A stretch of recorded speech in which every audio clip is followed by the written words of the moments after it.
I'm going to 100% The Legend of Zelda Echoes of Wisdom by playing as Princess Zelda Link! You kinda stole my thunder! There she is! Ganon, let the princess go! You know Link is serious when he throws off the hood. Then we get some classic Zelda baseball action, hitting back Ganon's magic missiles. Just like that, we've saved Hyrule from Ganon. Wow, what a short game. No, you're not in this episode. It's up to you, princess! Free yourself! Find me! After 38 years, we get to play as Zelda. I witness a light descend from my crystal prison, steal Link's leftover clothes, and... Run. That was a close one. Getting home to my father, aka the king, who explains rifts have been appearing across Hyrule, kidnapping innocent citizens and spewing forth monsters like dark momoblins. So dad turns to his left minister left and his general right for advice. Please tell me you didn't hire them for their names. When suddenly, a rift opens from the throne. Fortunately, the king pushes me away. Unfortunately, the advisors run right in for the king. You idiots! Like it's the invasion of the pod people, the rift spits out evil versions of the royal council, who immediately have me arrested. Living prison life, I am visited by the light from earlier, named Tri, who tells me I'm gonna be executed? Boy, that escalated quickly. To aid us in our prison break, Tri creates the Tri Rod, which allows me to create echoes of objects like tables, and then I can cast these echoes on the scenery, enabling my great escape. But first, I have to stealth my way around the guards. With, what's Zelda's powers again?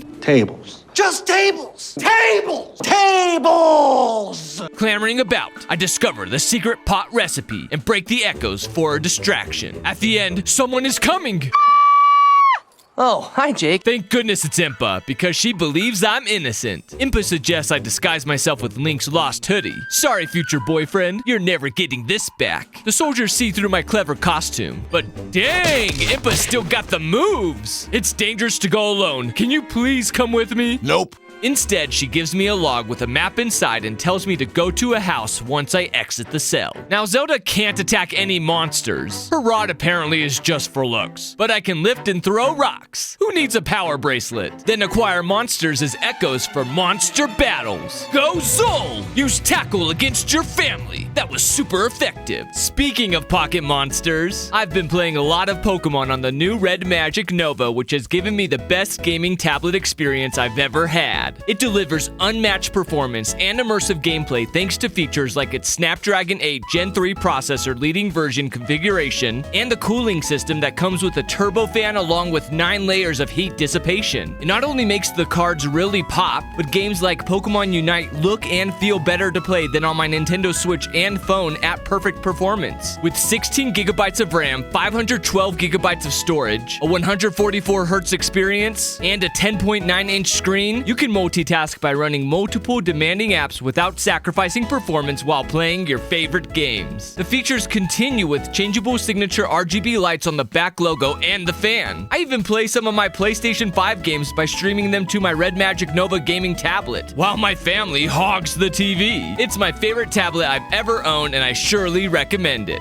So check out my link in the description to pick up yours today. Thanks Red Magic for sponsoring. Continuing my catching spree on Route 1 with a Gordo, a sea urchin? Not according to your own wiki, Nintendo. Anyways, I created my first waterbed somehow without flippers. Enter a mysterious cave and switch to old school side-scrolling. Walking on, I notice a boxed-in secret. Nothing a rock can't handle, claiming another heart piece. I pirouette into Southern Village and head into the Elder's hut. Could it be? Yes! Even meat has an echo! Unlimited meat!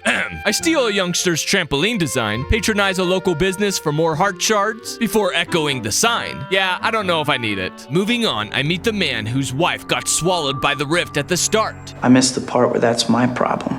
Then discover fast travel points. Heading into the southern forest, I bop a snake on the head, but turns out they're called ropes. What the heck? Pressing on into a cave, I capture a candle, who immediately proves useful lighting torches, illuminating our way to a bottle, the most OP of Zelda items. Quickly, I put it to use catching a fairy, then while spelunking deeper into the cavern, I run into an annoying armadillo-like enemy who almost kills me. Thankfully, I best it, force the Caro Modillo into my service, then send send it rolling around at the speed of sound. To fill my first extra heart container with a fourth piece and find the house Impa sent me to is covered in rift. It's time for plan B. Plan B, continue to the east to enter a cave with a spinning spiked monstrosity that I dispose of the usual way and steal the pea-hat like I'm part of Team Rocket. Orienting further east brings me to a ginormous rift, which has imprisoned Try's friends. So the improved Nabby opens a spectacular portal for us to enter. Why didn't you do this earlier? No time for questions, I suppose. In we go. Would you look at that? I've been taken to the distortion world. Oh, sorry, still world, where there are shadow fiends, floaty trees I have to jump across, and I find the man's missing wife. If they stay that way, they'll eventually fade away. Again, I missed the part where that's my problem. Entering yet another cave, I let the pea-hat do most of the heavy lifting, destroying my enemies. Then come across Minister Left. Meh, she'll be all right. Eureka, the first dungeon. Once inside, Try reveals they can possess objects, which means I'm gonna use this on boulders, as a way to unbury treasure chests, and as a way to deface the architecture. Down in the depths, I ally with the tarantulas, creating ropes for me to climb up to the treasure, which is the dungeon map that also shows treasure locations. Going even deeper, I fire up some puzzles and come across a Link? Oh no, he's possessed too! The only thing I could do was summon distractions to stop his slashing, so I could sneak attack the faker from behind. Eat clay, scallywag! Oops, I missed. Ouch! Anakin, you're breaking my heart. Drat! I ran out of pots to use against the liar! Thus, I had to rely on Pea-hat to chip away his health until he powered up. But the second phase was more of the same. The Pea-hat finished Link off. Did I kill him? Maybe, but the imposter left behind his sword, which means... I can fight! This form gives Zelda the ability to cut through the symbiote, but the power is limited, so I morph back to normal Zelda until I can find more energy. Moving on, I fight some Deku Babas, use more Tri-trickery to solve Bardoff puzzles, become a Tomb Raider stealing keys. Oh, and did you know Tri can have Zelda tethered to objects too? Who needs a hook shot? Leading me into this puzzle room, the button is up too high, and there aren't any platforms for me to get it up. How do I do this? Okay, which echo haven't I used yet? Oh yeah, the trampoline! Huzzah! It worked. You all know what that means. It's boss time. Digging its way out of a hole is a seismic talus, a fiend that hurls its hands. Thus, I let loose Pea-hat again, damaging its weak bottom ball. When the talus falls apart, I gain some sword fighting energy so I can hack and slash at its exposed core. For the second phase, the weak spot moves to the talus's shoulder, and then it slams the earth. However, it leaves them trapped and vulnerable to our spiky friend. Rip and tear until it is done. On to part 3. Pea-hat can't reach the crowned core. Stand back, minion. I'll finish this fight myself. Take this and that. That's for stealing Link. In time, the ball bursts, setting free Try's stolen friends, igniting a shiny dance party exploding outward and purifying this particular large rift. But wait, there's more. Try levels up so I can summon more echoes. And our companion also gives me some crystals. Back outside, Minister Left approaches us. Together, we embark to Impa's suggested house. Inside, we find a quirky fellow, Luberry, Impa's older brother, he who forged Link's Sword of Might. While we're safe, Try flies up to scout for other greater rifts and finds 2 of them in the surrounding area. Prepping for the new threats, Luberry takes the crystals and the sword, forging them together to increase the sword's energy gauge. Heading to the Western Rift, I pass by a very unflattering wanted poster. They just can't get my nose right. Well, no one ain't getting a reward for catching me. My journey to the west takes me to the rolling dunes contained in the Gerudo Desert. Using a spider I recently caught, I clear out the scorpions, zigzag through the sandy desert piranhas, and uncover a well-populated hidden oasis, where I find a smoothie mixing scrub and enter the main tent to scan in a better bed echo. That's right, it heals twice as fast if you rest on it. Snorlax has the right idea. Making small talk with the lead Gerudo scientist, I am tasked with helping to pick mangoes downstairs with my sword. However, I ran out of energy far too soon to pick them all. I'll be back when I have more energy. Going even further west is every old school Zelda gamer's worst nightmare.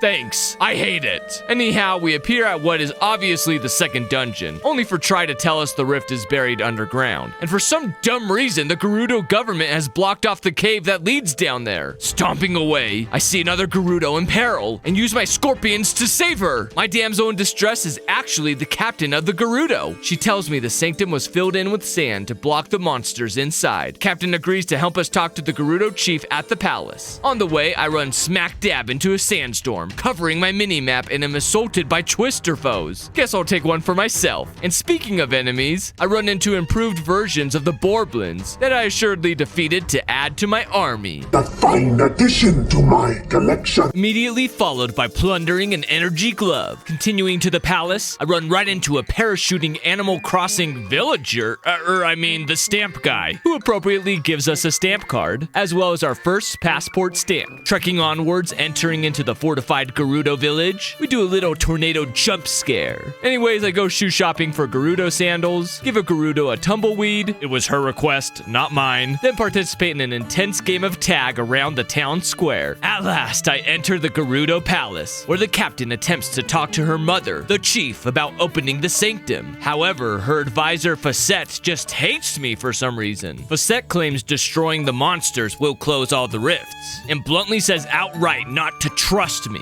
Thus, the captain makes a promise that will prove Zelda can close the Shadow Realm, and once outside, suggests we try to clear 3 smaller rifts first. Starting at the Ancestor's Cave, we enter another Poke Battle, adding Drillbur to our retinue. Use the OP Dig TM in the 2D sections to go down, deeper and down, then light the sconces next to a coffin. But the rift is too small to enter. While searching for the Southern Darkness, I put heavy objects in the way of some wind cannons and unlock their power for myself. Afterwards, I take a short smoothie break with the scrub at the Oasis. Yum, yum, good. I spend so long making 10 smoothie recipes, the scrub rewards me with a telescope. Then I DoorDash some cactus smoothies to the guards next to the third tiny black hole, but Try still can't get into it. You're not helping our case, pal. Finally, a big enough rift that Try can get us in. Let's go. Oh no, I'm sinking. Thank goodness I brought some new kicks that enable me to stay above the quicksand. Meanwhile, underground, I encounter Zelda Thwomps.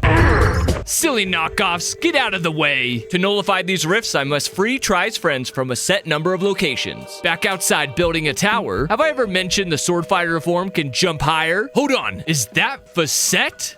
That means I need to hurry up, the chief's in danger. Quickly, I assemble some trampolines, pull out the OP beds that make the best bridges, and they only cost 1 Try energy. This hide and seek game with Try's buddies is done. Before the Gerudo's eyes, the rift vanishes. Chief, that's the genuine Facette there! Seize the imposter, your grace!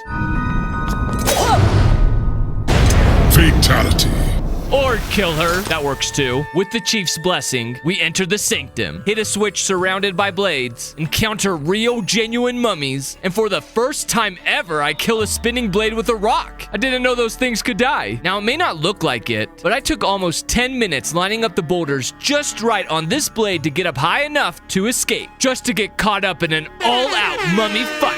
Calming down from the brawl, I pull the plug, opening the way to enter the second dungeon. Once again, Try creates a rift in the rift, and upon entering, an obviously fake Link runs away. Get back here, you! I give chase through a lever area that Try keeps open, attempt to follow the faker through a trick door, but only find keys in his wake, and then get assaulted by flying tiles. Wait a minute, they're sparkly. I should be able to grab these, except I have no idea how to, until after repeat attempts, I accidentally pressed ZR with one next to me, and I got one. I can show you the world. I celebrate by discovering a clue that I need something blue with tusks and a long nose. The like button? Hey, look! Outside, I catch a glimpse of the identity thief. I hurry by building my way up to a Distortion World tower and lag behind at another entrance. Halt, screen! I saw you in medbay, and he's got a bow now. Our battle will be legendary. Taste steel! Oh, he's already dead after 3 hits? Is that all you've got? No, but thank you for asking.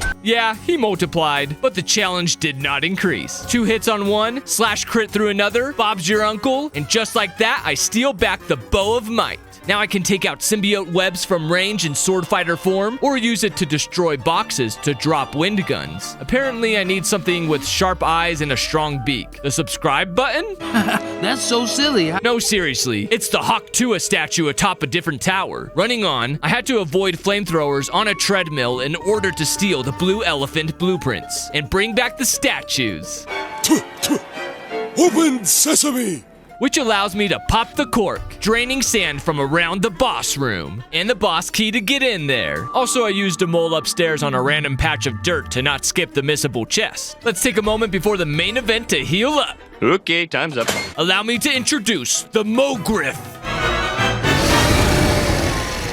which sends out a sandy shockwave. I wonder which item I'll need in a dungeon that gave me an item. Yeah, that uses too much energy if I have to wait for the shrew to resurface. Instead, I bait it right into a statue, stunning the Griff, and now to slash and slash and slash until the arena sinks into the ground and the mole griffin takes to the skies, huffing and puffing and blowing up an entire dust devil. Thus, I dodge nimbly around the arena, watch the mole bird dive bomb through the mud, and then run away from the guided feathery toboggan. Sashaying through another dusty barrage, I take matters into my own hands, building a statue, stunning the beast again, and continuing my slasher film debut. The battle rages on in this manner until for some reason he phases through my statue. It's not possible. Alright, big boy, let's see you get through 3 of them. Ha ha! 2 more slashes dissipate the beast, release Try's other homies, who once again cleanse the surrounding area and level up our bright companion. Heading back to the now happy Gerudo village, I embark just outside its walls for more completion, where I somehow shimmy a giant boulder high enough to slip under for a glittering prize. Then showed someone a flying tile.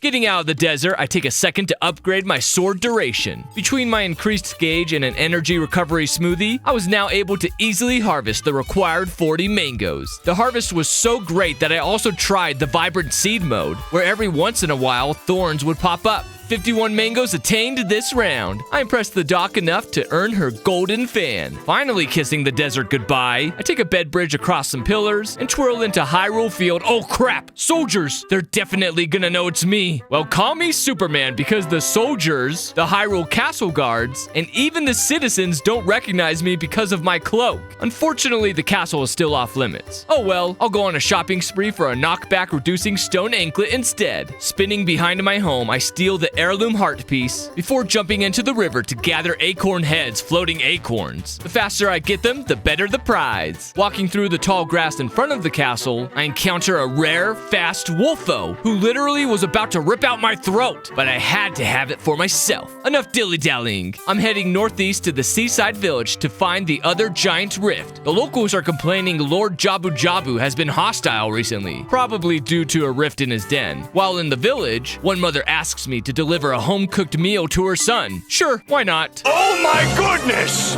This thing's as big as me! Zelda, shouldn't we be freeing Hyrule? Can't you see this thing is heavy? Who is this kid? Goku? What am I doing? I can echo the fish. Here you go, Junior. Your mom's cooking. Smells good, but not like mom's. You spoiled son of a bitch. Since the customer is always right, I make the long walk to and fro, making a bed ladder to drop off this brat's lunch. Yeah, this 9 to 5 isn't worth it. Cooling off after work, I head north to try to talk to Jabu Jabu at his den, where a couple of River Zoras, who are actually quite civil now compared to their past, inform us that the Sea and River Zora chiefs need to play music on the platforms to open the gate. The River Clan is up north. Maybe in this cave? Do not disturb the bombfish. That sign can't stop me because I can't read. Guess these are my bombs for this game. Danger, do not proceed past this point. Man, someone really doesn't want me here. In another cave, I get to show off Try's new ability to cast long-range echoes. Outside, I track down the River Zora's home and rush to the chief's hut. The River Zora boss is named Drad, and man oh man, he's steaming mad at the Sea Zora chief. She made fun of his music. He gets so angry, he just stomps away. Stop, don't come back. Time for more shopping therapy for a pair of Zora flippers to increase my swim speed. Immediately putting them to use, I gather the waterlogged acorns even faster and earn the one-time crystal bonus. Anywho, let's seek out the Sea Zoras to the south.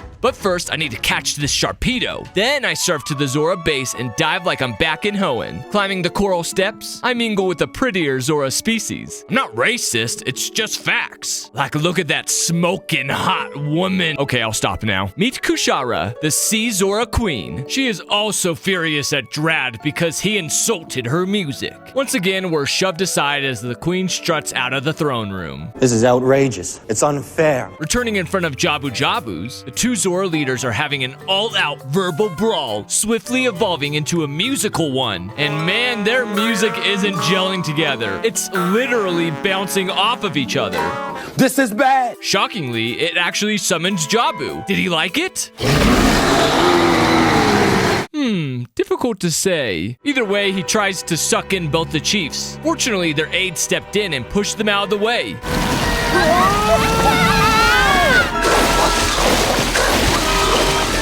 Yup, they're dead. A little later, I catch up to Zarusha after she and Drad ran after Jabu off screen and learned she pushed Drad, the River Zora chief fell into a rift. Tally-ho! Just like the desert, I trek through the mini dungeon, freeing Tri's shadow-trapped friends and save the entrapped victims. Once again, I save the day, only for us to get more bad news that Jabu Jabu has invaded the Zora Cove. Zarusha got stuck in the cave off screen, and Drad is definitely not holding the rocks in place. Come on, guys.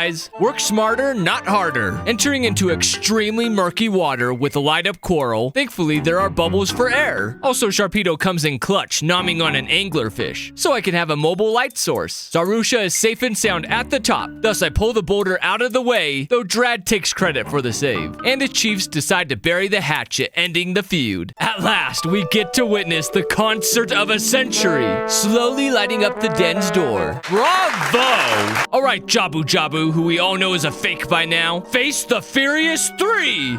No, just me again! Thanks a lot, Invisible Walls. Jabu begins, puking forth obstacles and enemies, before acting like Jaws attempting to chomp us. Thanks to Zora Flippers, I'm too fast. But the Windfish's hunger knows no bounds, and he sucks away the debris. Here, have a Snickers! You're not you when you're hungry. My Bombfish surprise gives me an opening to rip and tear at the crowned whale. Besides Jabu spitting out Octoroks this round, and acting like Pac-Man across the waves, absolutely nothing else changed, and I beat him in 2 rounds thanks to a sword upgrade I got previously. No more ship attacks, you faker! Using Tri, we open the next greater rift, scan in some gravity-defying water cubes, then climb up the Shadow Realm's trippy water areas, including making a wet and wild bridge around electrocuting foes, until I crossed the real Jabu Jabu acting as a bridge, and see General Wright, who has been left behind. What a lovely dungeon.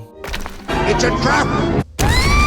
Oh, great. And now I'm stuck underwater with the biggest shrimp in the sea, which immediately casts a whirlpool. Don't try the rock. Swim away. Swim away. Making my way out, I find the dungeon gimmick. Step on the colored switches to push the water higher. Heading to the west corridor, I get in an underwater Deku Baba fight with Sharpedo. Enter a torch room with one stuck underwater. Therefore, I raise the torch and give it light at the top, gaining access to the blue button activating the shrine's central fountain. To the east halls, I use our saviors, the beds, to avoid low-down sharks. Scurry across some narrow rope bridges. Bada bing, bada boom. Red water added to the hub, allowing me to use the fountain as an elevator to do some sketchy platforming on pieces of driftwood, and stamp on the penultimate yellow pressure plate. Skipping to the other side, boulders are lifted to free driftwood, clearing the way to a bomb block. Accessing the secret chamber with the boss key. And last, dragging a pot onto the final button, turning the fountain into a high-pressure fire hose. Just breathe.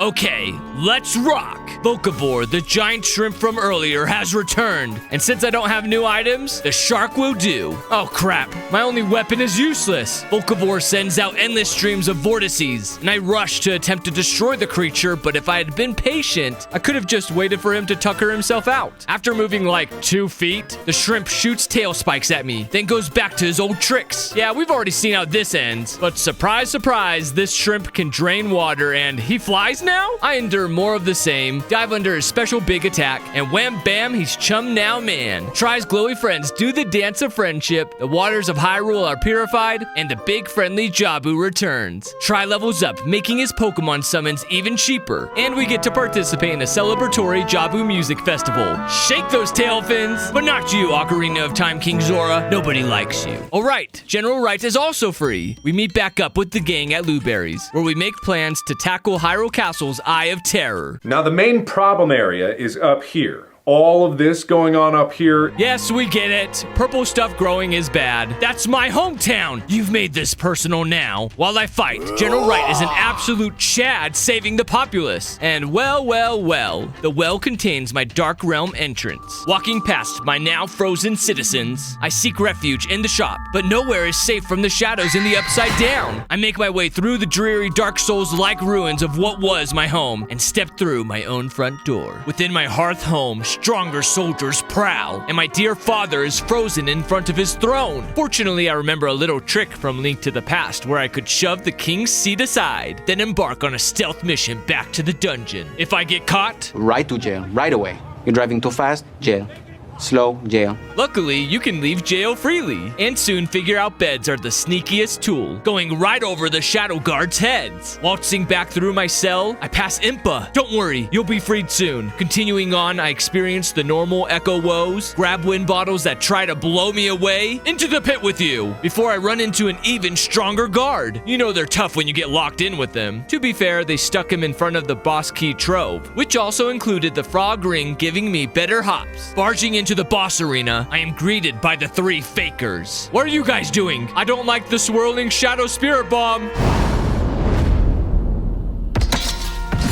Ah, crap. It's Shadow Ganon. With the flick of his wrist, Ganon starts turtling down, teleports, and attempts to stab at me. While he's wide open, I morph to sword form and get in a few hits. But this isn't the same Ganon we've fought before. No, now he throws his boomerang spear across the field, spams out fiery keys, forcing me to spin dodge around, and keeps his stun times extremely short. Turning this fight from a sprint into a marathon dance, I get in 1 to 2 slashes at most, and forced to keep spinning right round, baby, right round. Seriously, this is 75% of the battle. Until the oversized moblin throws a literal curveball at me. For some reason, I couldn't get my magic baseball timing just right. I'd hit back and forth twice just to get slammed on the last hit. Hang in there, Zelda. We're down to the last half of a heart. Hang back further. Let me track the energy ball. Bump, set, and spike it right in Ganon's piggish face. This is for my father, but more importantly, for me. So long, Triforce of Power Wielder. Hello, safe and rift-free Hyrule. Tri reduces the price on even more summons and...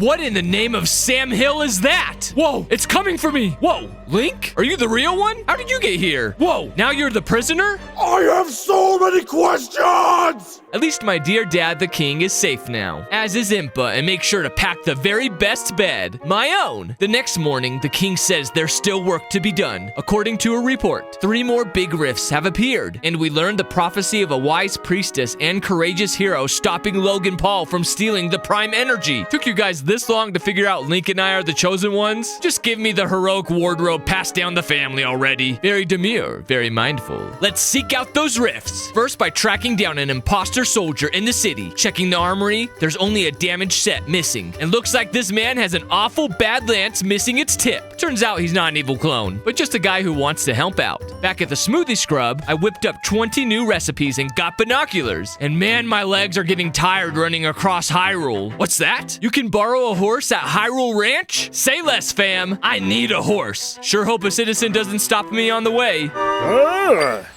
come on! Yeah, you're an inventor, blah, blah, blah. I'll stop by later, I promise. Oh boy, I can't wait to go riding. Brain, we're not loaning out mounts at the moment. Are you serious? Fine, I'll go find the lost horse, but no promises you'll get it back. Literally 50 paces away, I find the dumb animal having jumped on an island. As they say, finders keepers. Okay, fine, I'll let them know it's safe. They're so happy I get free rentals for life. Cool, I want the cow. I'm gonna name him Jerry. Returning to Seaside Village, an old sailor wants us to free his ship, which supposedly a big jellyfish has taken over. I yank off the planks plugging the ship's hold. I mean, how bad could one jellyfish be? I need a bigger boat. For real though, this boss was a pain. The rotating electrical small jellies destroyed any monster I summoned pretty much immediately. And because I'd already used up every stamina regenerating smoothie, I had no way to gain more sword energy. I literally had to revert to spawning in pots to throw at his tiny minions. And don't get me started on how many times he would respawn them when I was down to the last 2 or 3. I spent the better half of 15 minutes just chipping away with only clay weapons. There's no way the sailor can repay my therapy from this fight's PTSD.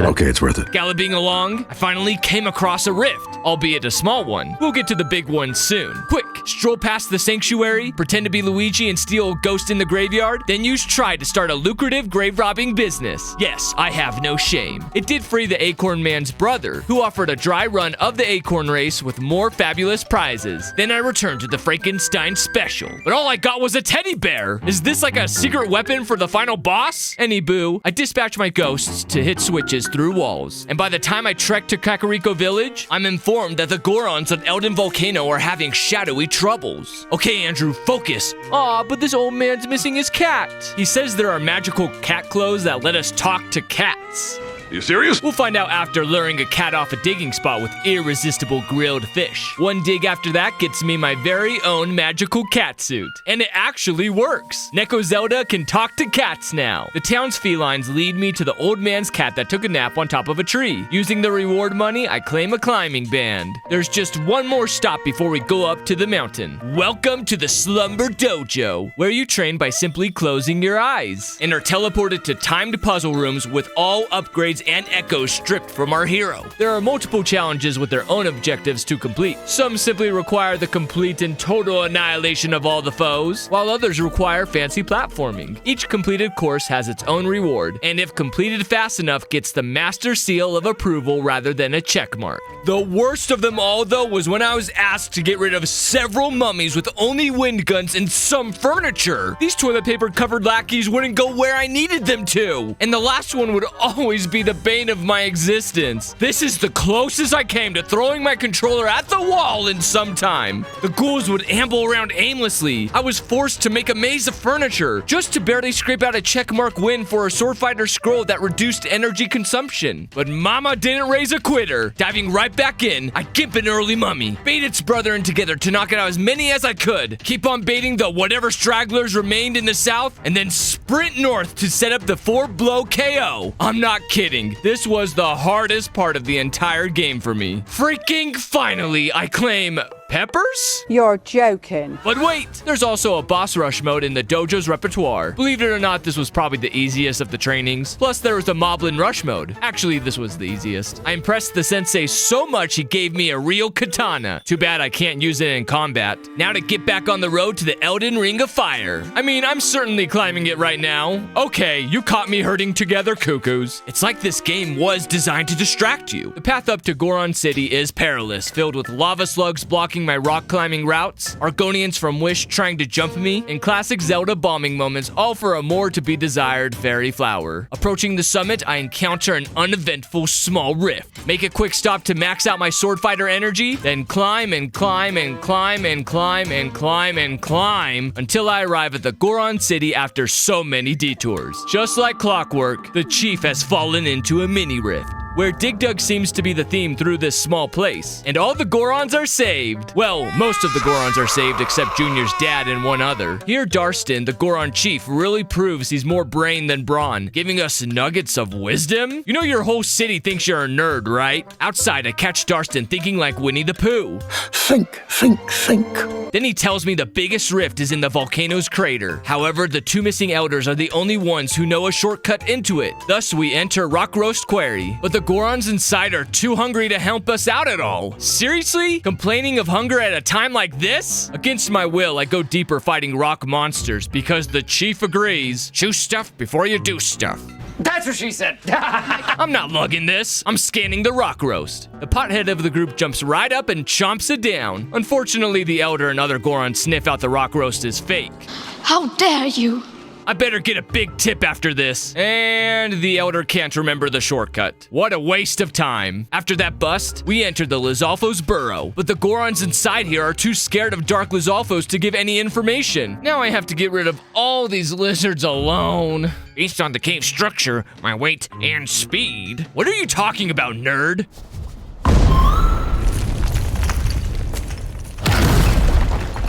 Darston, old friend, I've underestimated you. Too bad the extermination was also a waste of time. This elder's also having a senior moment. The Goron chief demands answers back at the village, and for once, the elders remember where we need to go. To the previous leader's chamber, where I remove a bolt and like bead from Pokemon to face a stone mural. Behind which, how do I cross this massive gap? Fly me, little birdie. Okay, this isn't getting me anywhere. I wonder how I can do this. Yeah, it's beds. It's always beds. In fact, I use so many beds in this area, I put IKEA out of business. There aren't any problems that can't be solved by beds. He's gone mad with power.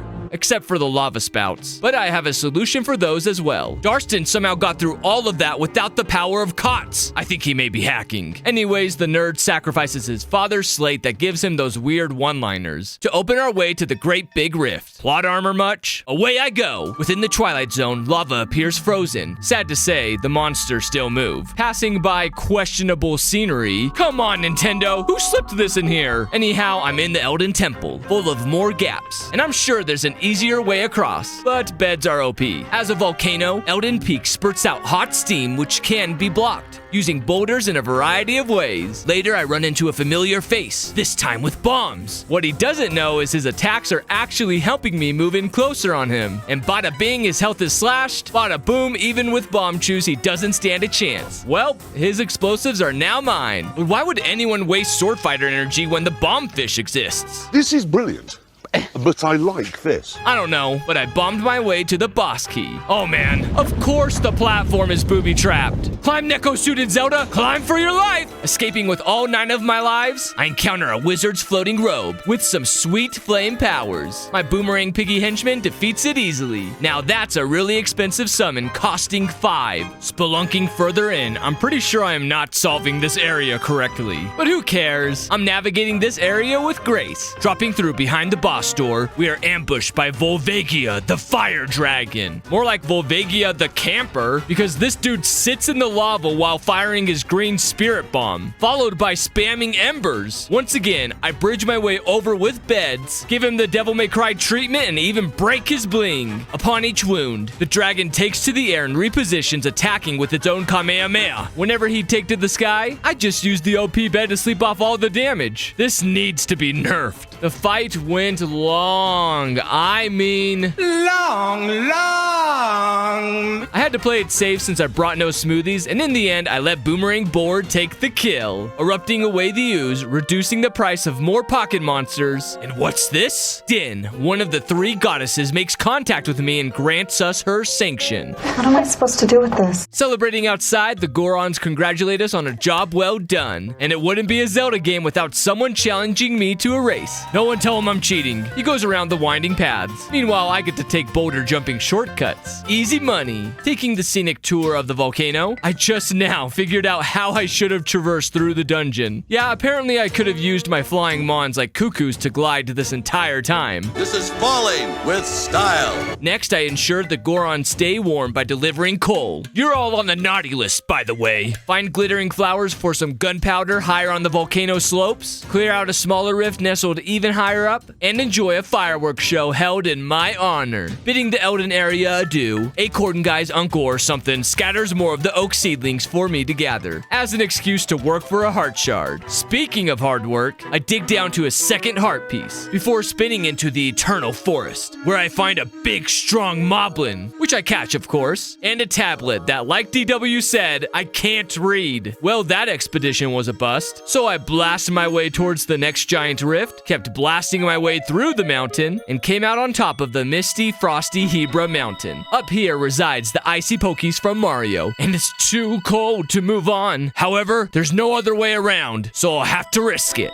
Man, if only there was an item to help with the cold. Suddenly, we hear snoring in the distance. Oh my gosh, what kind of sheep is that? Should I wake it up? Wake up! It has awakened. Condi, the big, friendly, abominable snowman. So kind, in fact, he walks us to his house with a lantern that keeps us warm. But the bridge is out. Don't worry, Your Highness, I gotcha. We're invited to stay the night in his igloo until the storm abates, supposedly in the morning. Condi states his big brother ventured near Mount Lynel, which is where the next great rift is. But he won't take us there until his brother and father return. I got news for you, bub. Your father's dead. Yes.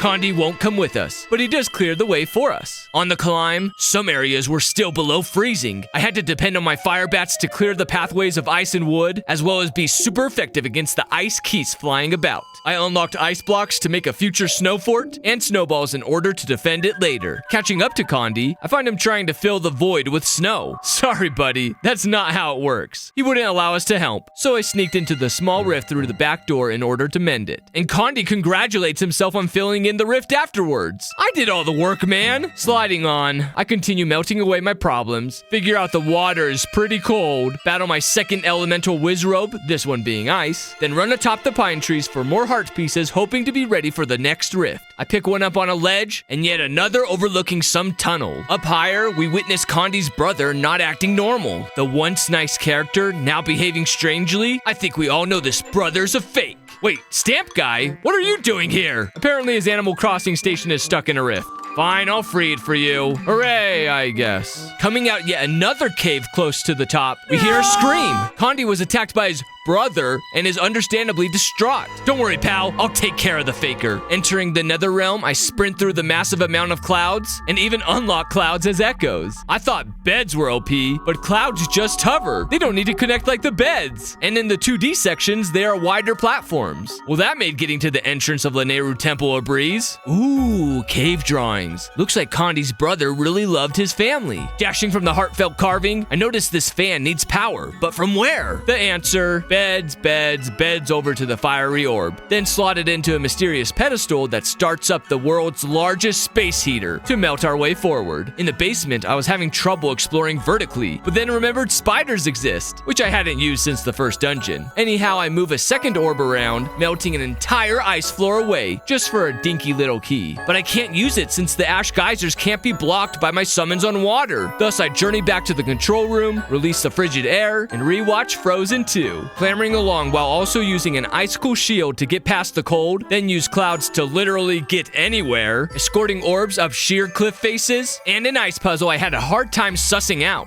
Why didn't the switches trigger anything? Not gonna lie, had to look up the solution. Stacking normal ice blocks on the echoed ones, then I'd recall both echoed blocks so the real ones hit the buttons at the same time. Carrying on, we run smack dab into a bigger slime. A being that takes to the sky attempting a body slam is impervious to all physical harm and spits boiling water right in my face. I noticed he likes heat, so how about a cold shower? With enough slashes, he splits down the middle, then splits again, and splits again, and splits again. Okay, I think you all get the point. My screen is filled with slime now, but I persistently slayed them one by one with my whiz robe until they were all shattered. Continuing on, I play with fire, guiding pyrobats through mazes to help me progress further, then stumbled upon a walled-in snowball blocked by icicles. The solution was a lengthy one, having to activate a plethora of heaters and plenty of coolers from one room to open the next room with a drop or increase in temperature, until finally the icicles were melted away and the water had to be frozen.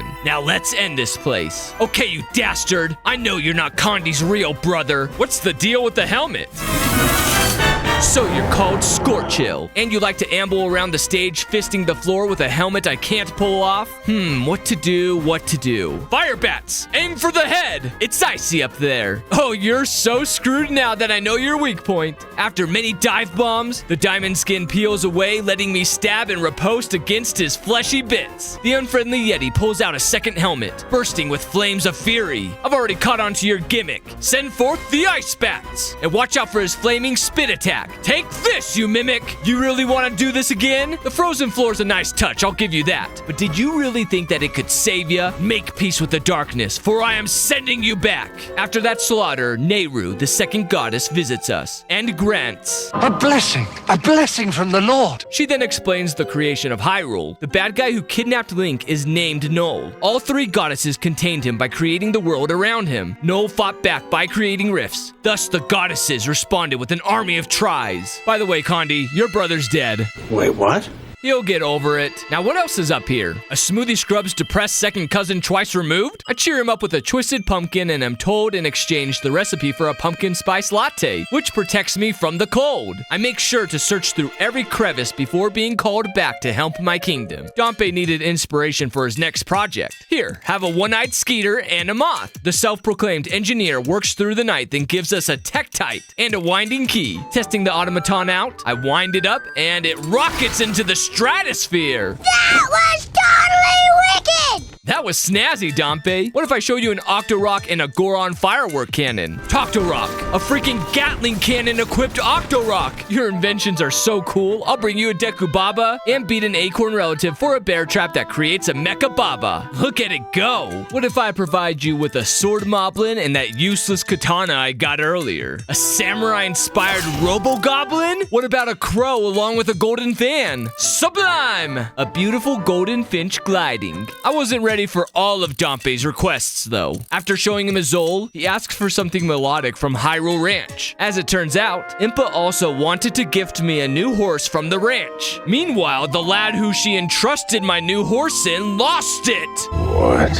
I know that sounds bad. You just had to drop it in a rift, did ya? With my steed saved, I get to participate in timed events where you jump and dodge obstacles while picking up every flag. First course was somehow the most difficult for me. Nonetheless, I set the record on every race, which netted me an antique music box as well as a horn to power up my horse's charging abilities. Dompe crafted my new music box into a gizmo that plays music. That's all for his invention, so he gives me a clockwork bangle to wind his creations faster. Too bad I forget to use them. Meanwhile, I uncover more secret areas using snowballs, soak a Hydrozol to bulk it up and show it to a kid in Hyrule Castle who wanted to see every Zol imaginable, then clean up a couple of remaining small rifts around Hyrule Field, as well as one in the middle of the sea, uncovering the Great Fairy's shrine. Like previous iterations, the fairy expands our style by increasing how many accessories we can equip. She does this 4 times, costing 100, 300, 500, and 1,000 rupees respectively, allowing me to equip 5 of my favorites.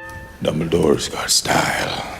In return, the Great Fairy asks us to fetch her an authentic Gerudo pendant, requiring me to trade Azora an unfortunate smoothie that tastes like rancid mud for a floral seashell and a magma stone that the Gorons don't have in stock. Thus, I clear out the Lizalfo Den again for a magma stone. The Gerudo jeweler then crafts us the lovely pendant, and the Great Fairy finishes by giving us the Might Bell to track crystals easier. Back on the Elden Summit, Darstan is worried about an old sealed boss that is now free. Don't worry, I got this, my nerdy friend. I'll climb up in a jiffy and tell this fire talus you send your regards. Yes, this talus is the same species as the first boss, except he cuts through my minions like they're hot butter, and his attacks burn. Oh, hot, hot, hot, hot! Hot, hot, hot, hot, hot, hot! But you know what they say, don't send a minion to do a main character's job. Darstan is so impressed that he gives the Goron bracelet so we can carry things faster. Anyways, I upgrade the bow with a tri-charged shot, then clear the way for a fellow Hylian. I keep having this nagging feeling that I've forgotten something. Hey, if you forgot it, it probably wasn't all that important. Oh right, Link, I'm coming! Although to be fair, you had me waiting forever in Breath of the Wild. To the Fair and Wetlands, a swampy land filled with singing frogs, Lucas the Spider-looking baby gomas, dancing electric cucumbers, big Dekubabas, Hylian green regional variants of Grimer, the Pikachu clone Wizrobe that should have been a grass type, and whatever those things are! Hidden in the muck are also crystals that I used the Might Bell to track down. The Great Rift here sits atop a Deku Scrub establishment, the Sweet Spot, which is an all-you-can-eat buffet for members only. Link's gonna have to wait. This is a once-in-a-lifetime deal. Nearby the Deku town is home to the Smoothie headquarters, but all the citizens here are addicted to cotton candy gathered from a spider in the dark rifts. Trying to earn a membership card, I summon a rain-calling frog, finish a stamp card that gets me the very last fairy bottle, then enter the surrounding caves attempting to find a dropped card. Nope, just a ladder behind the living statues here. Inside I crack a few skulls, discover the missing spin brace which stuns enemies while I spin by them, do even more spelunking, and enter a small rift to fix a Deku Scrub's house. You may also need pest control because your house is full of webs. What? What? You made the thorns go away? You? Right into the clink I go for cutting their dental bill in half. They confiscated all my belongings, including the tri-rod, but the guard's an idiot and left behind the key. It seems like every game I play these days, I have to be like Solid Snake at least once to sneak out of a joint. Without my usual wand, I can't create echoes, and am forced to make awkward stacks with Tri's grip. The princess even had to make do with rock beds instead of the usuals. Sneaking on, I find a Deku using my rod as a cotton candy stick. You're a monster! Luckily, we cut a deal and let the bugger finish their candy for the sticky tri-rod in return. Gross. I jump down the prison well to wash it clean and to escape, but find the current is a bit too strong to swim through. Fortunately, wooden crates are buoyant enough to push me through the underflow while I do nothing. Ah, freedom. Oh crap, I'm busted. Phew. It's just the homeowner from earlier, who thanks us with a membership card to the sweet spot. Before I head into the rift, we dive to fight amphibious Lizalfos, played a game of wizard's chess over a heart piece, then save a fallen Deku couple from a rift so they can meet in their special spot. Aww. Finally, I am bougie enough to enter the fine dining establishment, just in time to watch some Dekus get swallowed by the void because they were so consumed with their sweets. But hang on, does Mend the Rift mean getting rid of thorns? That would mean no cotton candy. Do I really have to save these guys? I hate having a conscience. Entering the rift, I am greeted by webs, electric bats, and instead of lighting fires, I need to put out the torches with rain frogs. There's also an actual use for electric cucumbers powering up some crystals. Ah, nice. Boss key right at the start.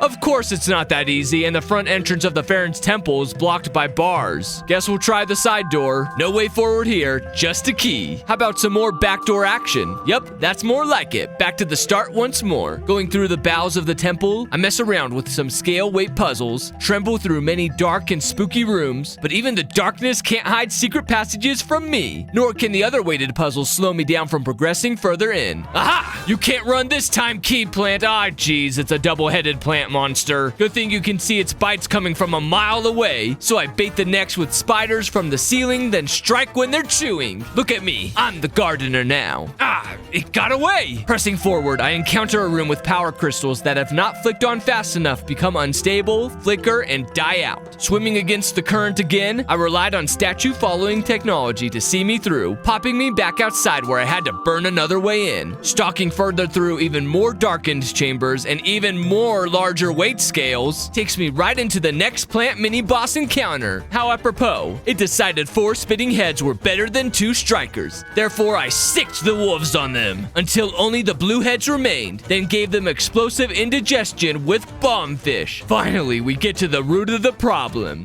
It's real boss time. Making her epic return from out of nowhere, it's the real boss, the one-eyed spider Goma, who shoots out webs from the wall, hatches out her young for a distraction, and acting like Superman with her heat vision. What is every sweet tooth's weakness? That's right, vegetables. Eat electric cucumber, you overgrown cockroach. Now to hack and slash, electrocute the floor for another stun, tank my way through a Fury Swipes attack, and give it yet more shocking experiences. Goma, you will no longer rot the Deku City's teeth. That was actually quick and painless, unlike real dentists. Cleansing the swamp, nope, it's still just a swamp. Goddess Pharaoh shares her presence, gifts us her sanction, and commands me to visit the ancient forest for prime energy. Well, kids, it's not been fun, so go get a smoothie to help with your cotton candy withdrawals. Ah, we really did a good thing.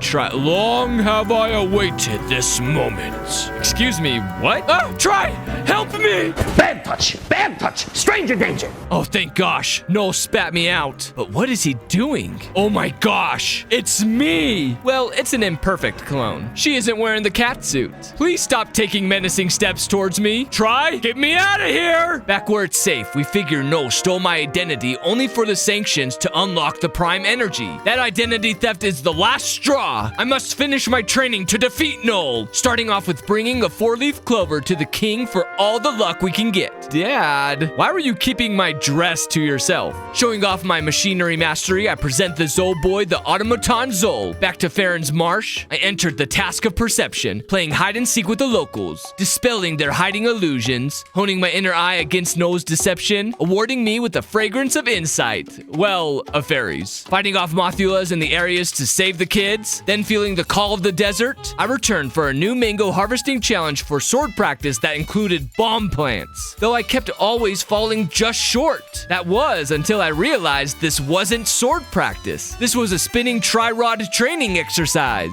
Thus I honed my twirl, dancing easily among the mangoes, gaining the dancing apparel. But I needed a perfect run to prove to the head mango scientist that I was the right choice of an assistant for her. It took a few tries, but under 10 minutes later, I got all the mangoes for every course, earning a heart shard as well as might crystals. Taking a short detour, I upgrade my bombs into bomb chews. Back in the desert, I demonstrate beast mastery by exterminating a local infestation for a heart barrette, then infiltrate the Gerudo vault with beds to improve my sleep with silk pajamas. By the way, what is up with these sandstorms? A Lynel! I knew something was stirring up the sands. Its skin is completely impenetrable to swords and echoes, but if there's anything I've learned from this game, when in doubt, give it a yank. Its underside is a lot squishier, bringing down the sandy worm. What? Another storm east of the oasis? Yup, it's another Lynel, who only has a bit more HP than the last. What's that, my ladies? Another giant centipede? For the love, how many of you are there? Just please die and tell your kind to go away. At least I got a golden sash for the hassle. From desert glow to snowy peak, we lug a glittering snowball up the mountain, spelunk any caves I missed before, especially the ones that are hidden off to the side, to nab the ice spikes and the energy belt of endurance. At the bottom of the mountain, I bomb all the crumbly walls for a hidden silver brooch, before changing climates to an ancient hidden temple. Perfect! What an excellent place to train! Using basic problem solving inside, I charge up a box with 2 electro balls, opening the path to the biblically accurate coughing, a hidden boss who fires off charged smog attacks, obliterates my unshielded summons, then splits apart when damaged. In response, I piece the clouds back together to slice him properly, exploding the thundercloud. An archaeologist outside donates the ancient charm to our cause, reducing damage taken. Back at the Zora's domain, a child worries his mother is gonna feed him to the monsters. I got news for you, kid. You are a monster. Turns out she just wanted to see monsters to polish a scale to help her son swim. And she even gave me one. I puzzle out where many hidden heart shards were located, get rid of the last drift on the entire map, maxed out Try's level, discovered the last of the acorn cousins, then pulled up an empty chest for a sea Zora. And what do we have here? A secret meeting between the Zora leaders? Give me the gold brooch and I won't spill your secrets. On my way out, I fight off a shark-feeding frenzy to save a Zora stranded on a boat. Then back to shore, a cat has a side quest to bring her owner a flaming hot smoothie. Circling back to Farron Keep, we encounter a child going through cotton candy withdrawals, who claims more sticky goodness is inside some ruins. That's not cotton candy. It's this guy all over again. Except I need to rebuild him in a 2D space, use arrows to damage and break him apart, and to rub salt in the wound, I finish him with a couple boomerang boars. And stay dead! Returning to the snot-nosed kid, she doesn't believe we just fought a cloudy monster. Lies!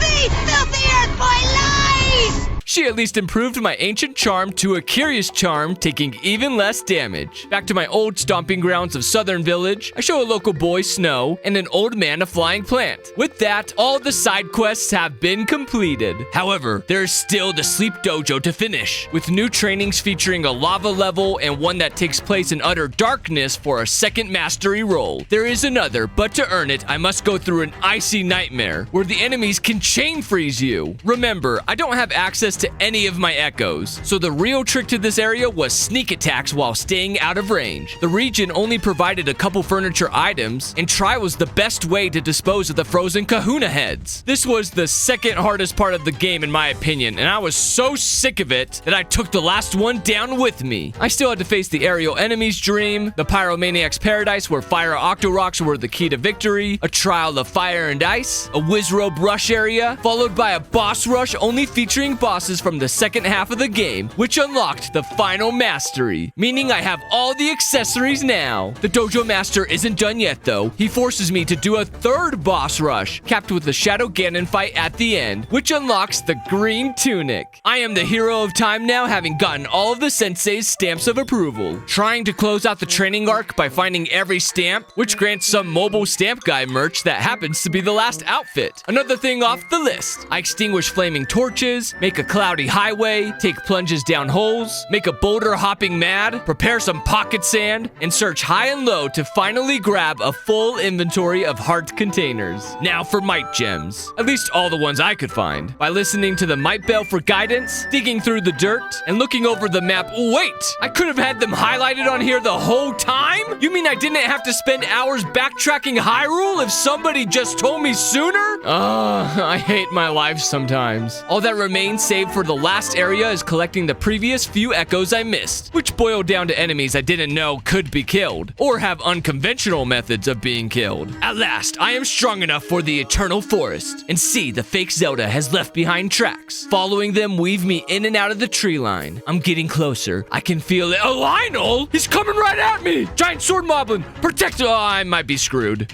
What am I talking about? I got every power-up imaginable. Oh yeah, this is gonna come in handy. And so will the final might crystal that I found above the sea of trees, unlocking a sword form recharge station. Anyways, no Zelda left behind General Wright and his men who were guarding the Eternal Stone, when suddenly the monument arises, revealing the last echo. A keystone for 6 pedestals scattered throughout the forest. The 6 keys form a triforce, dispelling the illusion behind, revealing a path to the Great Deku Tree. You have returned quickly, priestess. Ah, crap. The Echo Zelda's already been here. Quickly try. Down to the Prime Energy. Stop right there, you shadow catfish. Dang it. We're too late. She's gonna get the Triforce. Or Prime Energy, whatever. Oh no, what is she doing to it? Shadows are tearing at the Prime Energy. But then it gains a mind of its own, pushing one piece into the fake, one into me, and one through the wall. Link must be in there. Oh no, you don't. That's my man. You don't even have one of his hoodies. The chase is on through the still world, a culmination of everywhere we've been, from the desert plains to revisiting cold mountain peaks, slogging back through a swamp, and jumping through the volcanic caldera. I caught up, you wretch. Oh, Link must be starving, having been stuck in that crystal half the game. Your fight is with me. Get away from her, you bitch! What ensues is a mirror match for the ages. Then I remembered an echo I haven't used yet. How you like them apples? Gah, it's completely ignored by our summoned legion of troops. What is even the purpose of that echo? That's it. It's Lynel time. Smash through her hordes. However, there's another problem. She's up too high. Even on a boulder, she manages to juke my strike. But funny enough, I can just jump slash her with my sword form, sending the imposter careening to the ground, instigating her shadow form. Now she outright spams Lizalfos, teleports out of my way while I jump, but with one more Lynel acting as a distraction, I clip this faker's wings. Die, you scum! Like the coward she is, Noel jets off into the void. I'll need your help, Link. Come along, boy toy who I've only met twice. Take back up your arms and cut us a path forward. We end up in a purple place, fighting together to preserve the Triforce of Prime Energy. Noel attempts to separate us, but between my wisdom-solving puzzles, keeping my head out of the clouds, continued abuse of the broken bed system, and my ability to build Link up to accomplish great things, we meet back up. Let's finish this. Noel is definitely done with us, swallowing up my clone body, calling forth her shadowy will, undoing all of my hard work. No! Not Jerry the cow! Oh, if you haven't seen John Wick, I'm about to show you the movie with my actions. Yeah! Noel brings Shadow Claws from the floor as Link circles, slashing at its red muscle weakness. Go, Lynel, for Jerry! Way to go, boys. Noel now vanishes into the walls, attacking with his shadow-like claws, but I will undo this land's fate! Go, ranged Octorok and Lynel! Let's push her back into the void! I said push her into the void, not awaken her void powers! The battle rages on. Noel tears at reality, giving herself an escape. Oh no, you don't! Drat! Link got left behind! She's taking me into the depths, swimming just out of reach and spamming those danged vortices. I'm running out of air here. How do I stop her? Grabbing her tentacles has no effect. Come on, Zelda, think! Oh yeah, duh. I'm in the water. Sharpedo, save me! That worked! Booted back to reality, Noel finally shows off her true hideous self and her many, many faces. She calls upon past boss shades to give us a hard time, but at last, I can help by pulling on Noel's tendrils, giving Link an opening to slide slice them off. Noel, damaged beyond belief, sheds her outer shell, then ambushes us from the walls once more until she flies free to attempt to crush us. I've got you now, Noel. Let her have it, hero of courage. We peel away the second layer, followed by Noel entrapping me with one of her claws. That's fine. Go get them, boys. Rip and tear her appendages apart. Freed from the grasp, Link and I pile the hurt on the demon. We've got her now. I'm not strong enough. Link, help me. And watch where you put those hands, mister. One final pull, Link. And just like that, we free the Prime Shard. Noel screams into space as we reunite the Triforce once more and say bye to Noel for good. We've saved Prime Energy from Logan Paul. If only we could stop him from selling Lunchables too. Like a rocket, Tri lights the sky, restoring all the rifts and bringing order back to Hyrule. With Noel gone, Tri and his species return to the goddesses. And that's how I 100%ed The Legend of Zelda Echoes of Wisdom. Help us keep making videos by giving this a like and subscribe for more content. You all have a good one. Thanks.